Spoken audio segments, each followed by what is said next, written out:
Assalamualaikum warahmatullahi wabarakatuh. Waalaikumsalam warahmatullahi wabarakatuh. Selamat siang semuanya. Siang. Walaupun kondisi siang dan panas, tetap semangat ya teman-teman dari awal hingga akhir karena kita ada dua kelompok hari ini untuk konsentrasi. Oke, yang pertama kami dari kelompok 1 yang anggotanya ada 8 orang. Yang pertama saya sendiri selaku moderator sekaligus presentasi dan sekaligus notulensi. Nah, saya Alhamdulillah dan teman-teman saya Dela Amila Zulfa, Desi, Gita, Tessa, Seli, Fuad, dan Rangga. Nah, kami di sini membahas tentang jenis dan implementasi kearifan sosial dalam pembelajaran PAI di Madrasah Anda. Nah, daripada kita berbasa-basi dan panjang lebar, langsung saja kita ke pembahasan pertama yang akan dipaparkan oleh Tesi. Kepada Tesi dipersilakan. Teman-teman, materi pertama kami itu ada pengertian dari kearifan sosial baik secara umum maupun secara dalam konteks pendidikan agama Islam. Nah, apa sih itu kearifan? Nah, kearifan itu menurut KBBI, Kamus Besar Bahasa Indonesia, itu kearifan itu dapat diartikan sebagai kebijaksanaan. Nah, kebijaksanaan apa? Nah, kebijaksanaan itu sama halnya kayak cara pandang orang dalam mengambil keputusan yang mendalam dengan bijak. Intinya ada nilai-nilai di dalam mengambil keputusan tersebut. Nah, terus kearifan sosial itu menurut dalam bahasa Inggris ternyata terdiri dari 2 gabungan kata. Nah, kata pertama itu wisdom dan juga sosial. Wisdom itu artinya kebijaksanaan tinggi, kearifan maksudnya. Contohnya kayak kearifan tuh otak kita tuh kan encer ya. Nah, hati kita itu jernih. Jadi apabila kita dalam mengambil keputusan itu tahu mana yang salah, mana yang benar, dan juga punya pandangan yang dalam soal permasalahan tersebut. Sedangkan sosial itu adalah semua hal yang berhubungan dengan kita sebagai makhluk yang suka bareng-bareng nih. Gimana cara kita hidup, gimana cara kita mengobrol, gimana cara kita kerjasama. Nah, itu pokoknya semua interaksi kita ya dengan orang lain itu disebut sosial. Jadi kalau digabungkan, kearifan sosial itu adalah kayak aturan-aturan yang nggak tertulis atau nilai-nilai yang dipegang kuat oleh banyak orang dalam suatu masyarakat.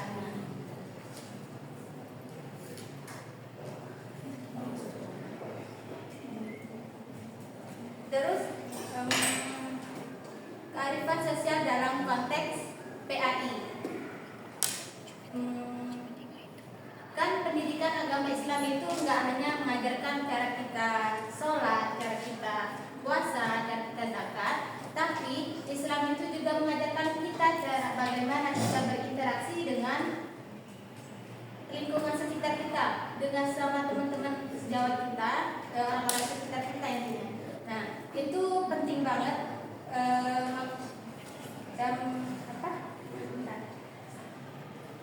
Jadi Islam itu mengajarkan kita nggak hanya pintar dalam pemahaman agama saja, tapi juga pintar-pintar bergaul. Bergaul maksudnya itu benar dan juga baik sesuai dengan ajaran Islam yang kita anut.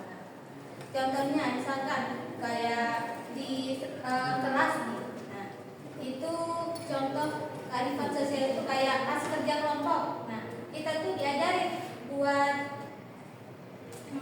mendengarkan pendapat teman-teman sejawat kita.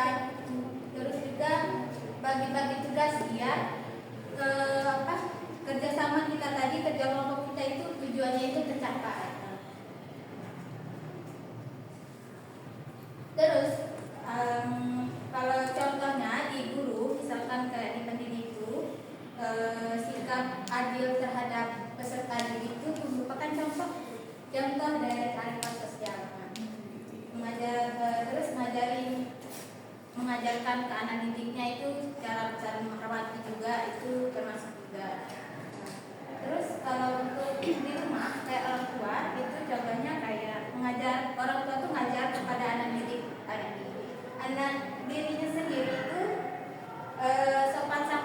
kepada yang lebih tua, sayang terhadap yang lebih muda, misalkan peduli terhadap tetangga. Nah, itu termasuk dari kearifan sosial. Jadi intinya kearifan sosial dalam konteks pendidikan agama Islam ini adalah bekal kita buat jadi orang Islam yang cuma taat terhadap beribadah, tapi juga punya hati yang baik, peduli terhadap sesama, dan bisa hidup rukun sama siapa saja. Nah, itulah teman-teman pengertian dari kearifan sosial. Nah, terus jenis-jenisnya itu akan dilanjutkan oleh tujuan dari kearifan sosial itu akan dilanjutkan oleh saya. Tadi kita sudah mengetahui pengertian dari kearifan sosial, walaupun secara terminologi ataupun etimologi maupun dari konteks pendidikan agama Islam. Di sini adalah selanjutnya tujuan utama atau tujuan diterapkannya atau diimplementasinya kearifan sosial dalam pembelajaran PAI, khususnya itu di Madrasah Aliyah. Itu apa sih? Nah, tujuannya itu adalah untuk mengajarkan bagaimana caranya peserta didik itu memahami, menghargai, dan membentuk sikap toleransi serta cara berinteraksi dengan orang lain, walaupun itu seagama maupun tidak seagama. Nah, kita tahu bahwasanya Indonesia adalah, tolong suaranya dikondisikan. Kita tahu bahwasanya Indonesia adalah suatu negara yang beragam, baik itu dari rasnya, agamanya, dari suku dan lain sebagainya. Hal ini yang menjadi banyaknya keberagaman ini adalah tantangan kita sendiri, bagaimana cara kita menyesuaikan sikap tersebut. Nah, bukan berarti tantangan ini menjadi sebuah tantangan yang besar, tetapi bisa kita sesuaikan dengan apa? Dengan kearifan sosial tadi. Nah, disinilah yang menjadi tujuan utama kenapa kearifan sosial itu harus diterapkan untuk menghadapi berbagai perbedaan yang ada di Indonesia. Nah, kearifan sosial ini adalah sesuatu hal yang relevan dalam konteks sosial bagi para pelajar maupun di Madrasah Aliyah, kita peserta didik lainnya. Kenapa? Karena kearifan sosial itu tidak hanya mengajarkan tentang teori, tetapi mengajarkan bagaimana cara kita mengimplementasikannya di kehidupan sehari-hari. Misal contoh dalam konteks pendidikan agama Islam, kita ambil contoh pendidikan fikih. Nah, kita tahu fikih itu adalah ilmu yang mempelajari hukum-hukum syariat, tetapi lebih banyak berkaitan dengan kehidupan sehari-hari. Nah, misal contoh dalam fikih itu diajarkan untuk saling menghormati. Nah, menghormati ini tidak hanya dalam konteks sesuatu yang sama, tetapi konteksnya itu adalah walaupun dia berbeda, tetapi kita bisa juga berkomunikasi atau berinteraksi dengan mereka. Dan disinilah yang menjadi tujuan kearifan sosial dalam pembelajaran PAI di Madrasah itu adalah untuk menjaga keharmonisan di antara perbedaan yang ada. Kurang lebih seperti itu tujuan utama dari diterapkan kearifan sosial di pembelajaran PAI di Madrasah Aliyah. Selanjutnya adalah jenis-jenis kearifan sosial yang dijelaskan oleh kita. Kepada kita dipersilakan. Dalam konteks pembelajaran pendidikan agama Islam, kearifan sosial dapat diintegrasikan sebagai media pembentuk karakter peserta didik.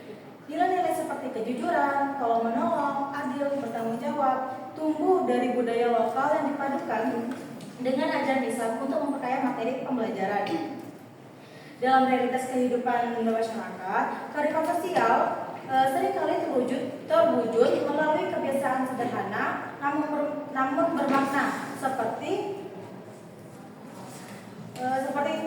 saling membantu, gotong royong, hingga kebiasaan musyawarah dalam menyelesaikan suatu masalah. Kearifan sosial yang terkandung dalam budaya masyarakat Indonesia dapat menjadi elemen penting yang diintegrasikan dalam pembelajaran pendidikan agama Islam. Yang pertama, gotong royong. Nah, gotong royong ini budaya saling membantu tanpa pamrih, sangat sesuai dengan ajaran Islam yang mengedepankan tolong menolong dalam kebaikan.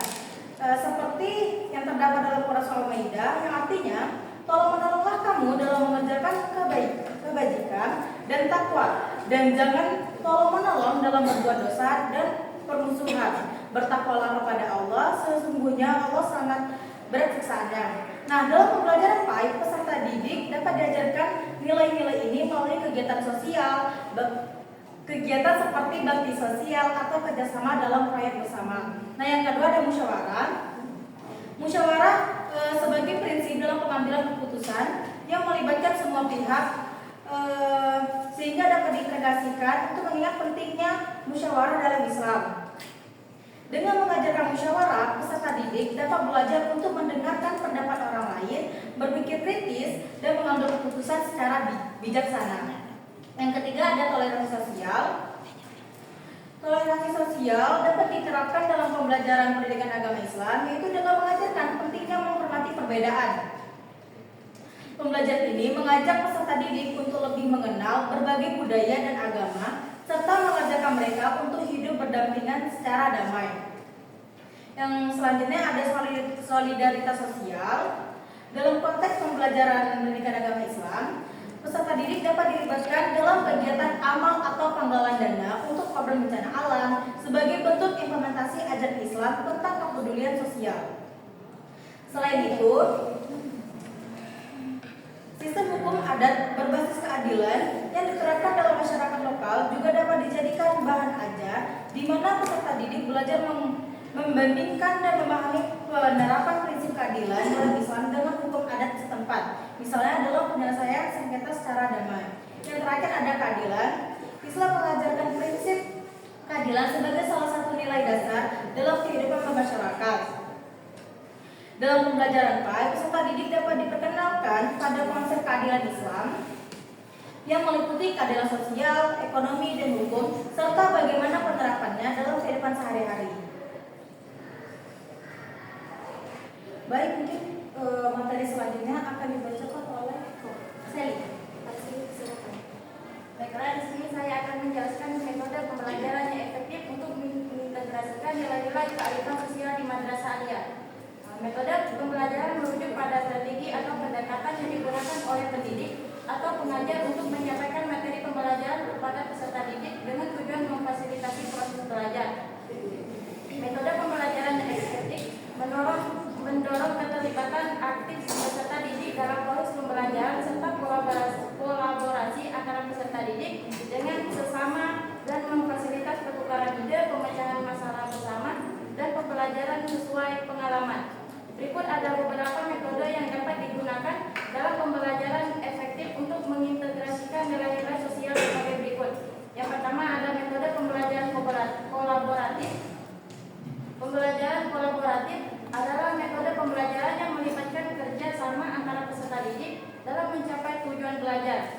Dalam era pendidiknya yang makin kompleks, metode ini mampu membantu peserta didik memperoleh keterampilan sosial, komunikasi, dan pemecah masalah.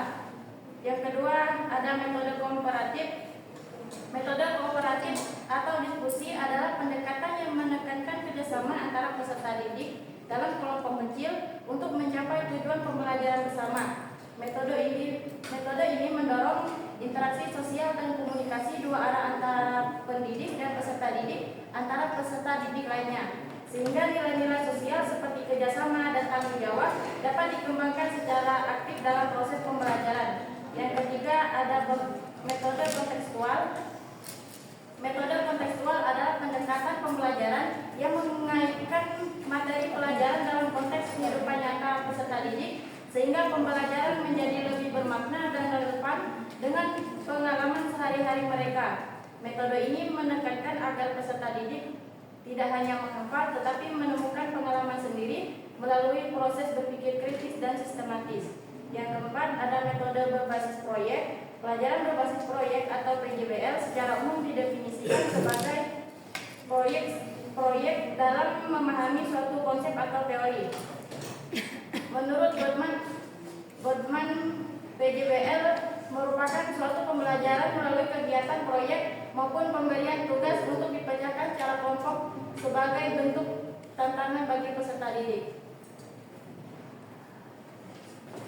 Jadi kita lanjut ke pembahasan selanjutnya yang akan dijelaskan oleh Pak Dela.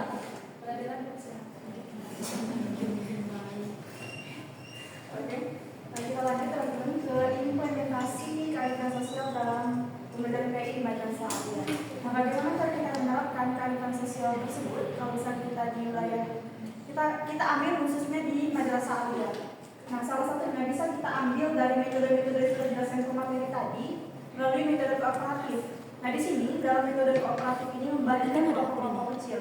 Artinya pendidik bisa membagikan siswanya dalam jumlah kelompok-kelompok kecil. Nah, di sini mereka bisa bekerja sama, berinteraksi, saling menemukan, saling memenuhi tujuan mereka.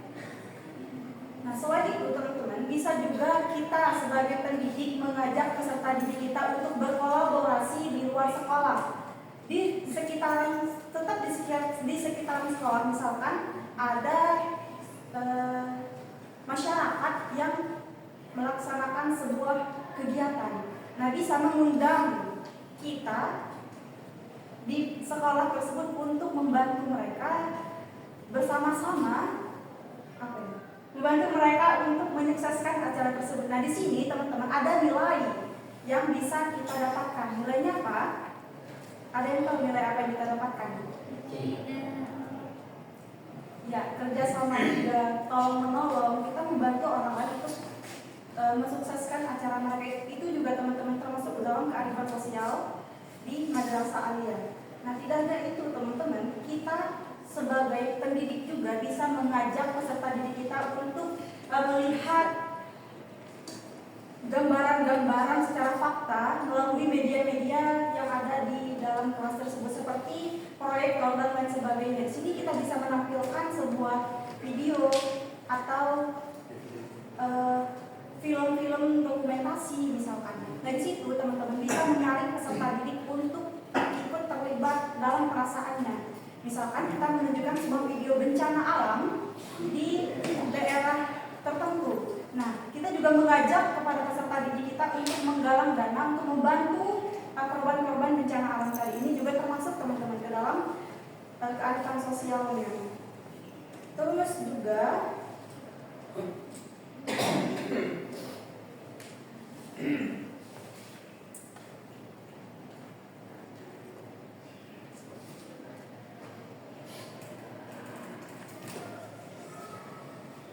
mungkin itu teman-teman kurang lebih gimana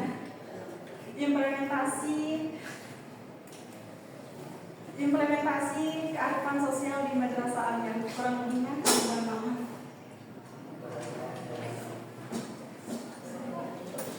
Oke, kita lanjut. Selanjutnya adalah Tessa. Kepada Tessa, dipersilakan. Saya akan menjelaskan sedikit bagian pentingnya kearifan sosial dalam pembelajaran PAI di Madrasah Aliyah. Nah, kearifan sosial ini memainkan peran penting dalam pembelajaran PAI di Madrasah Aliyah. Ia mengajarkan peserta didik untuk mengembangkan sikap empati, toleransi, keadilan, dan kepedulian terhadap sesama. Nah, dalam PAI mengintegrasikan nilai-nilai sosial bertujuan agar ajaran agama tidak hanya dipahami secara teoritis, tetapi juga diwujudkan dalam perilaku kehidupan sehari-hari. Peranan kearifan sosial dalam pembelajaran PAI ini mendorong peserta didik untuk berinteraksi dengan beragam latar belakang budaya dan sosial, sekaligus memperkuat sikap modernisasi dalam beragama. Tetapi dengan demikian, Madrasah Aliyah tidak hanya mencetak peserta didik untuk memahami agama, tetapi juga individu yang mampu hidup harmonis di tengah masyarakat yang menjemuk. Nah, penting untuk menekankan nilai-nilai seperti gotong royong, musyawarah, penghormatan terhadap perbedaan, dan solidaritas sosial dalam setiap pembelajaran PAI. Nah, ada beberapa alasan pentingnya kearifan sosial dalam pembelajaran PAI. Yang pertama, mengembangkan sikap empati dan toleransi. Yang kedua, meningkatkan kepedulian sosial. Yang ketiga, memberikan karakter. Dan yang terakhir, membangunkan keharmonisan dalam masyarakat. Selanjutnya, materinya akan dilanjutkan oleh teman saya. Baik, terima kasih. Nah, di sini ada kekurangan dan kelebihan yang diterapkan kearifan sosial dalam pembelajaran PAI dalam madrasah. Berdasarkan pembahasan di atas tadi yang disampaikan pemateri tadi, integrasi kearifan sosial dalam sumber pembelajaran di madrasah, pendidikan agama Islam PAI memiliki sejumlah kelebihan dan kekurangan yang perlu dianalisis lebih mendalam, perlu dikaji solusi untuk mengatasi berbagai tantangan yang muncul dalam penerapan pembelajaran kearifan sosial di madrasah. Yang pertama ini ada relevansi dan kontekstualisasi pembelajaran. Salah satu kelebihan utama dari integrasi kearifan sosial PAI adalah relevansi yang lebih besar antara ajaran agama dalam kehidupan sehari-hari peserta didik. Kearifan sosial memberikan konteks nyata bagi peserta didik untuk membantu peserta didik memahami ajaran Islam di madrasah. Dalam lingkungan budaya mereka sendiri, nilai-nilai pembelajaran agama Islam sehingga memudahkan mereka ataupun peserta didik untuk menerapkan ajaran di sekolah, di masyarakat maupun di dalam pesantren. Langkah ini sangat penting untuk memaksimalkan hasil dan tujuan pendidikan dan pengajaran itu sendiri, karena terjadinya kesinambungan ataupun ketidakseimbangan antara teori di sekolah ataupun praktek yang diterapkan. Yang kedua, pelestarian nilai budaya. Pembelajaran berbasis kearifan sosial akan selalu sangat membantu madrasah aliyah melaksanakan melestarikan ataupun membangkitkan tradisi budaya masyarakat setempat yang sejalan dengan ajaran agama Islam, seperti ceramah ataupun membuat kajian-kajian ibu. Di tengah arusan pesatnya global, melalui teknologi internet yang serba canggih, kita dapat memperkenalkan nilai-nilai budaya yang bisa kita terapkan dalam peserta didik ataupun lingkungan masyarakat. Yang ketiga, pengembangan karakter holistik. Pengembangan ini sangat penting untuk peserta didik, dikarenakan peserta didik perlu perkembangan karakter dengan kita untuk menciptakan peserta didik untuk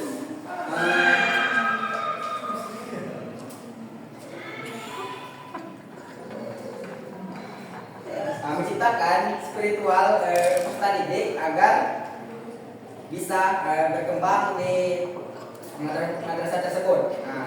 Selain kelebihan, ada pun kekurangan yang dapat menghambat pembelajaran pendidikan agama Islam. Yang pertama itu minimnya sumber pembelajaran kontekstual. Salah satu kelemahan yang sangat menonjol jika kearifan sosial sumber belajar pada pengajaran pendidikan agama Islam dilakukan adalah masih terbatas bahan aja, seperti kurangnya fokus ataupun internet menggambarkan kearifan sosial dalam ajaran agama Islam.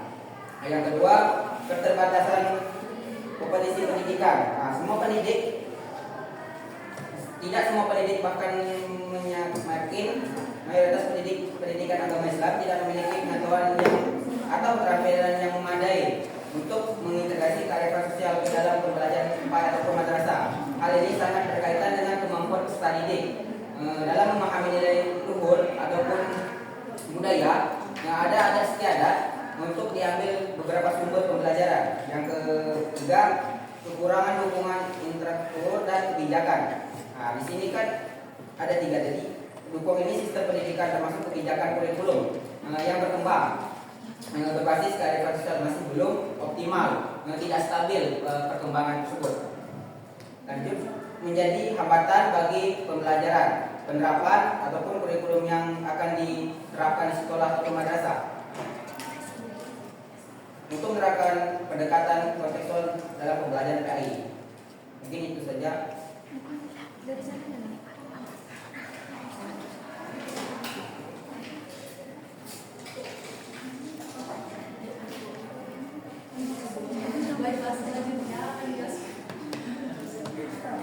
Baik, kawan-kawan, di sini saya adalah pemateri terakhir dari kelompok pertama, yaitu yang akan membahas materi tentang faktor pendukung dan penghambat implementasi kearifan sosial dalam pembelajaran PAI di Madrasah Aliyah.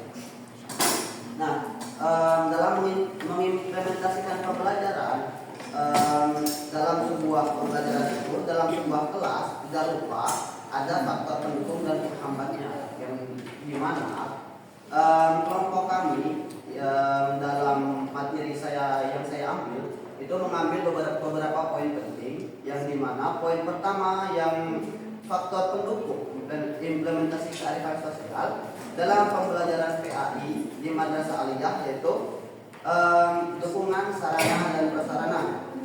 Nah, pada bagian pertama ini menyangkut dukungan sarana dan prasarana dalam pembelajaran implementasi kearifan sosial, itu adalah tidak jauh dan tidak bukan adalah sebuah musola atau masjid dan juga toa ataupun mik, yang dimana itu adalah cara mengimplementasikan pembelajaran agama atau mengimplementasikan kearifan gaya pembelajaran kearifan sosial dalam pembelajaran PAI dalam Madrasah Aliyah. Nah, faktor pendukung yang kedua yaitu kompetensi dan komitmen pendidik. Nah, maksudnya di sini pendidik memahami kebutuhan daripada peserta didik. Yang dimana misalkan dalam sebuah kelas dari Madrasah Aliyah ini, pendidik itu menerapkan metode-metode pembelajaran yang lebih menarik. Misalkan apabila peserta didiknya itu mengalami jenuh terhadap pembelajaran teori, maka pendidik itu menerapkan pembelajaran dengan cara praktek atau pembelajaran dari seperti prasarana dari televisi ataupun monitoring dan lain-lain, agar peserta didik menjadi lebih semangat dan menjadi lebih baik dalam proses belajar mengajar.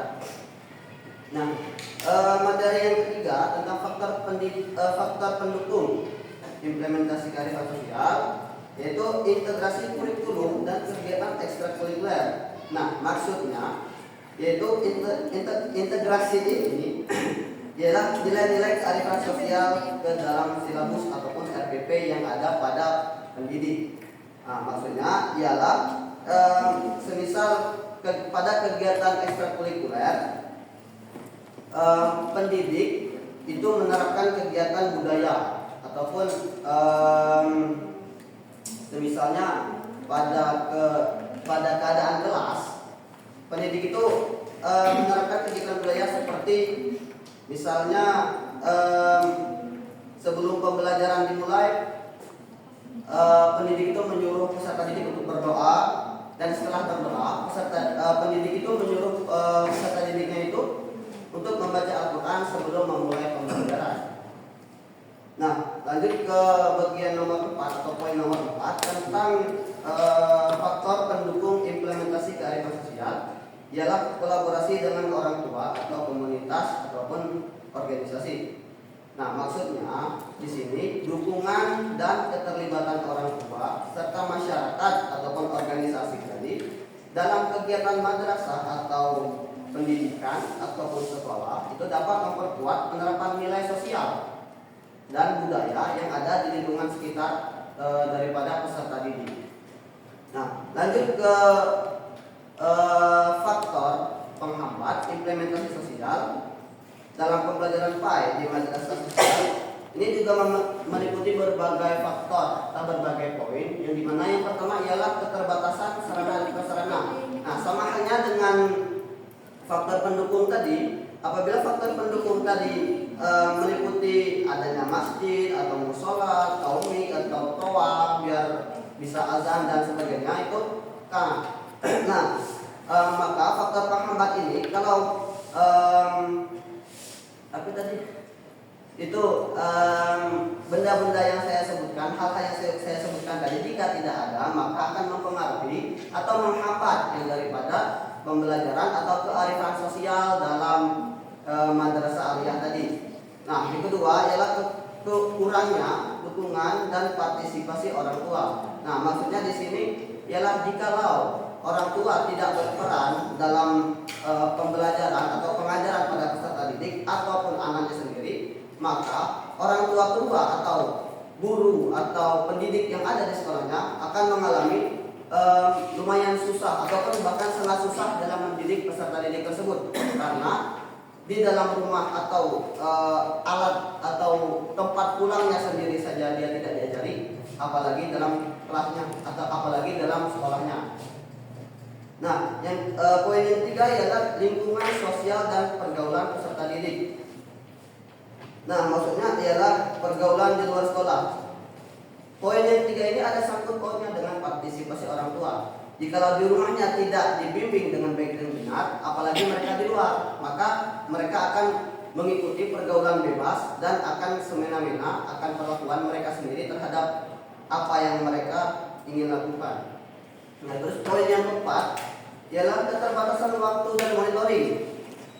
Nah, poin keempat ini masuk juga dengan dukungan dan partisipasi orang tua, yang dimana orang tua kurangnya orang tua dalam memantau keadaan anaknya, yang dimana anaknya ini merasa bebas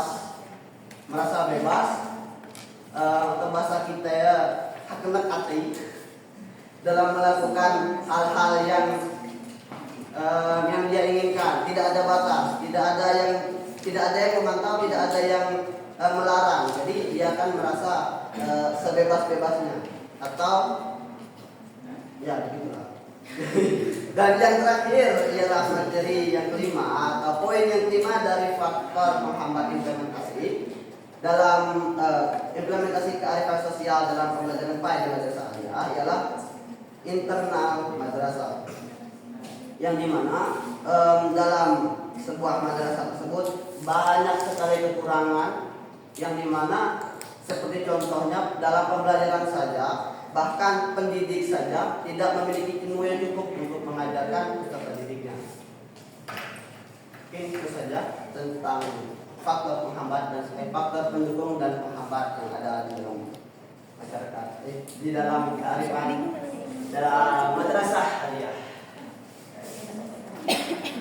Baik teman-teman, itulah pemaparan dari kelompok 1 mengenai jenis dan implementasi kearifan sosial dalam pembelajaran PAI di madrasah aliyah.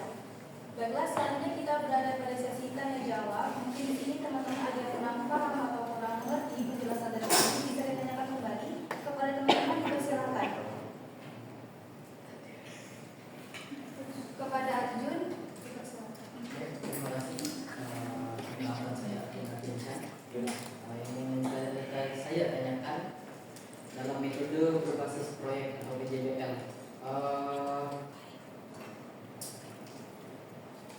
proyek seperti apa yang digunakan dalam metode PJBL dan apa efektivitasnya dalam terhadap peserta didik?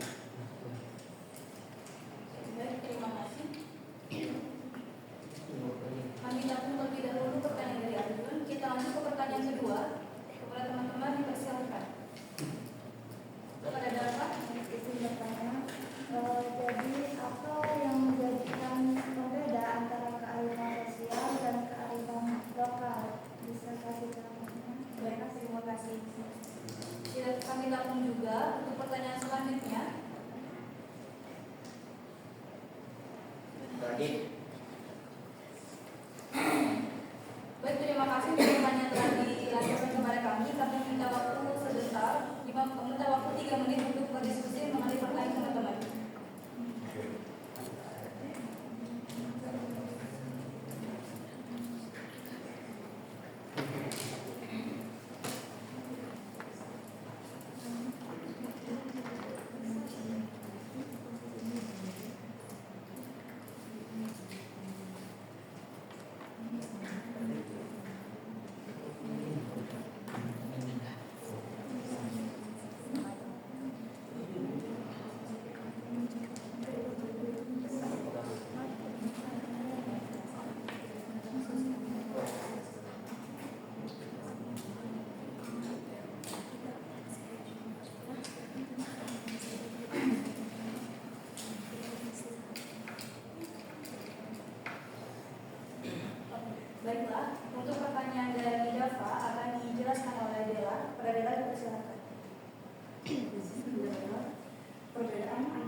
kearifan lokal dengan kearifan sosial.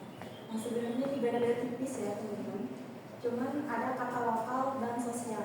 Yang mana kita tahu lokal itu merujuk kepada sebuah tempat ya.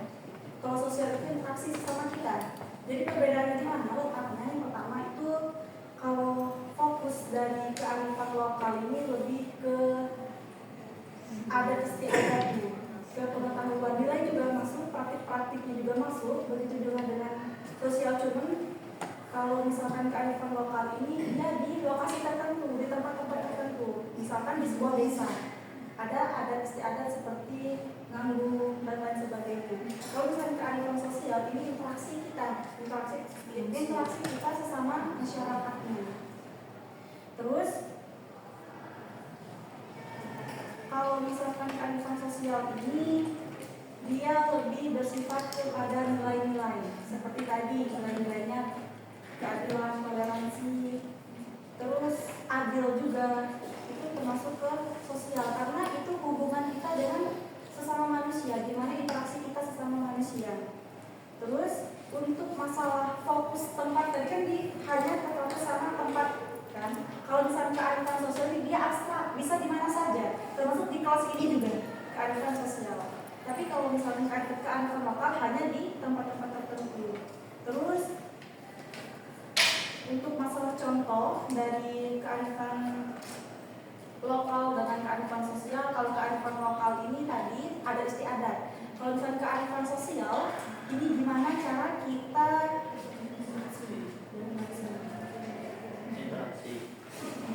interaksi, terus gotong royongnya, toleransinya itu termasuk dalam kearifan sosial. Gimana? Oke, terima kasih.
Untuk pertanyaan yaitu proyek seperti apa yang digunakan dalam metode PJBL dan apa efektivitasnya terhadap peserta didik. Nah, untuk PJBL atau proses proyek berbasis pembelajaran yaitu proyek based learning atau PJBL itu adalah sebuah pendekatan pembelajaran yang melibatkan siswa dalam proyek-proyek nyata untuk mempelajari disiplin ilmu tertentu. Nah, dalam proyek ini siswa ini mendapatkan pengetahuan teori sekaligus pembelajaran secara praktek, yang dimana dalam PJBL ini metode yang paling ampuh untuk media pembelajaran dalam kelas itu adalah metode praktek. Nah, jadi proyek seperti apa yang digunakan dalam metode PJBL dan apa efektivitasnya terhadap peserta didik? Metode yang digunakan dalam metode PJBL ini yang dimana sangat efektif atau efektivitasnya itu sangat ampuh, yang dimana yang efektivitasnya itu sangat berpengaruh, yaitu ialah metode praktek, yang dimana setelah pendidik menjelaskan pembelajaran secara teori, maka pendidik akan menerapkan cara pembelajaran dengan metode praktek, yang dimana jikalau metode praktek ini diterapkan, maka peserta didik akan dan akan lebih cepat menanggapi tentang apa yang ada dalam pembelajaran tersebut.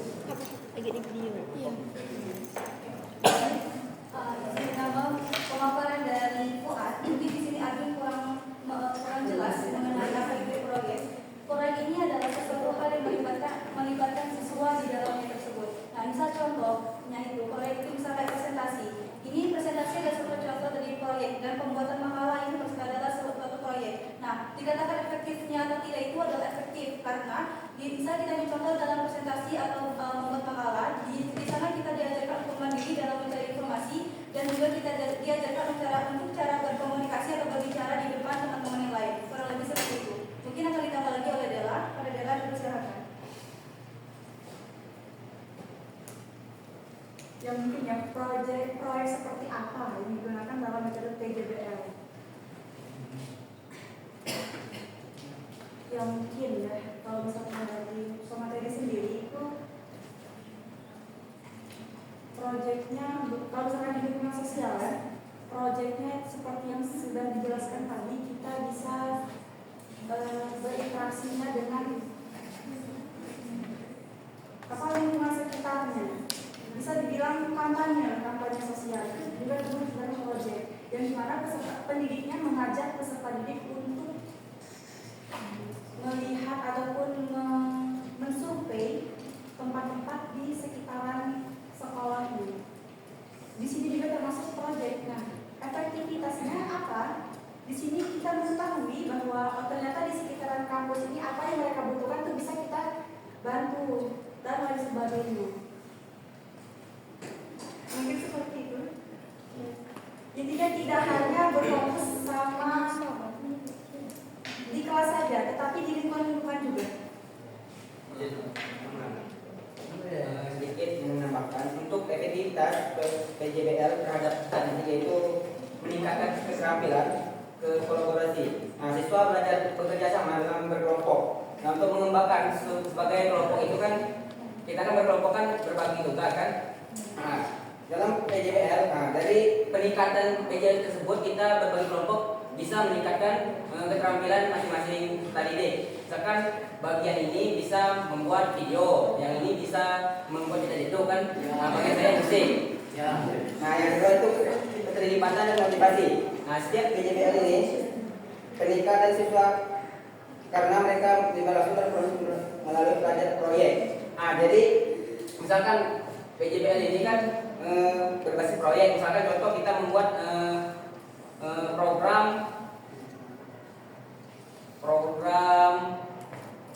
meningkatkan siswa yang malas kan. Contoh kan tidur di kelas kan. Nah, jadi setiap kita membuat proyek tersebut kita bisa mengetahui apakah proyek kita berkembang untuk siswa yang nakal tersebut ataupun tidak. Nah, itu berpengaruh pada PJBL tadi tersebut. Nah, yang kedua itu memecahkan masalah dalam berpikir kritis.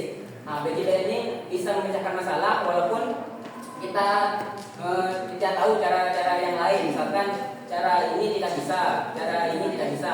Nah, jadi cara efektif PJBL terhadap peserta itu bisa memecahkan masalah yang kita tidak ketahui. Nah, yang kelima ini mengembangkan keterampilan tadi. Tadi yang saya sebut tadi mengembangkan keterampilan video tadi, mengedit tidak itu tadi musik.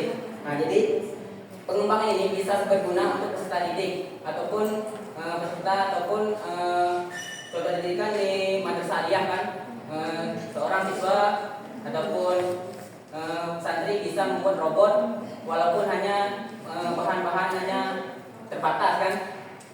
Itu bisa membuat keterampilan peserta didik ataupun santri bisa berkembang melewati hal tersebut. Nah, yang keenam ini menghasilkan hasil belajar. Jadi dari proyek tersebut mereka belajar bahwa memanfaatkan PJBL ini sangat penting untuk mereka untuk mengembangkan ke depannya. Mungkin itu saja yang bisa saya sampaikan. Jadi menambah juga untuk pertanyaan dari Arif, memperjelas tentang proyek seperti apa. Baik, mungkin proyek yang sesuai dengan zaman sekarang. Misalkan si Akbar membuat game yang dimana si Akbar ini ialah pendidik. Nah, si Akbar ini membuat suatu game yang dimana game ini banyak kekurangannya atau masih banyak celahnya. Nah, si Akbar ini memaparkan materi gamenya tersebut dan meminta bantuan oleh peserta didik dan melibatkan peserta didik tadi agar peserta didik tadi membantu dan mengikuti Akbar sebagai pendidik tentang cara membuat game tersebut, yang dimana Akbar tadi menjelaskan sebuah materi tentang game yang dimana game tersebut memiliki banyak kekurangan dan peserta didik yang mengikuti dan melengkapkan apa yang kurang pada game yang dibuat oleh pendidik tadi, yaitu si Akbar. Bagaimana, Dev? Ya sudah.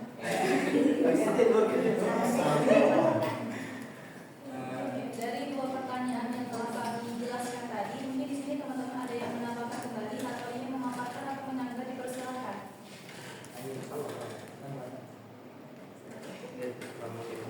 Oke, baiklah. Apakah masih ada pertanyaan-pertanyaan yang ingin disampaikan kepada kami? Oke, silakan. Kepada Bunga, dipersilakan. Ya, tentu saja pertanyaannya itu bagaimana cara yang dapat digunakan untuk mengembangkan kearifan lokal di masyarakat tersebut tanpa kita mengembangkan ekstrakurikuler yang di madrasah tersebut, tanpa menggunakan ekstrakurikuler seperti pramuka, Tanpa kegiatan maksudnya mengembangkan kearifan lokal dalam kelas, dalam proses belajar mengajar, tapi tanpa ekstrakurikuler. tanpa kegiatan lebih. Terima kasih. Kami izin diskusi terlebih dahulu. Dari saudari Masna.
Pertanyaan dari Bunga akan dijelaskan oleh Bella.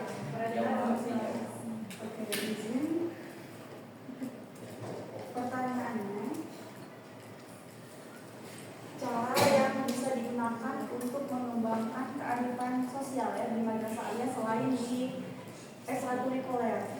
Nah, pastinya juga tadi juga sudah dijelaskan ya, tapi akan kami ulangkan kembali. Bisa kita lakukannya di dalam kelas. Kita untuk mengintegrasikan ataupun mengembangkan kearifan sosial tadi bisa lewat tugas, bisa lewat proyek dan lain sebagainya.